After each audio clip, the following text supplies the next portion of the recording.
bumagsak sa atin. Katagalan yan, ang 2 buwang kota ng ulan na dapat ibagsak ng 2 buwan, 1 oras na lang ibabagsak sa ulo natin yun.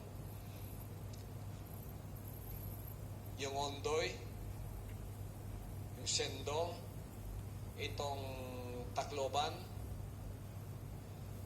wala sa kalingkingan yan sa dumarating na panahon. Kahit ang mga scientists ngayon, kahit ang UN, nababahala na sila sa worsening climate change. E di ba sinabi ko na sa inyo mga kapatid, mulang Abril 13, 2005 is the day of the Lord.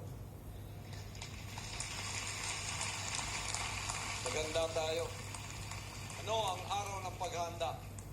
Lumapit na matapat, magsisi at sabihin, Ama, hindi na po ang gusto ko, ang susundin ko. Ako'y nagsisisit, pasasakop ako sa iyo. Ang tanging pag-asa ng tao ngayon, pumasok sa arka ni Noah. Ano ang arka ni Noah ngayon, ang kaligtasan? Wala si paring Noah dito. Ako ay yung bagong Noah. Ano ang arka ng kaligtasan? Pagsisisi. Makakapasok ka sa arka pag ikaw nagsabing, hindi ng kalooban ko ang susundin ko. Hindi na mahalaga yung aking gusto. Pahahalagahan ko kung ano ang gusto ko, Ama. Ano ang araw ng Panginoon? Araw ng Panginoon ay tumutukoy sa panahon kung saan tuwirang namamagitan ng Ama sa mga gawain ng tao o direct intervention in human affairs sa pamamagitan ng kanyang kahatulan.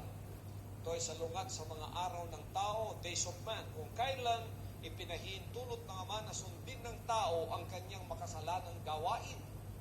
Araw ng Panginoon na yung katapusan ng mga araw ng tao. Ito ang panahon ng paghahari ng Ama sa pamamagitan ng kanyang anak. Ang kanya lamang kalooban ang mabubuhay sa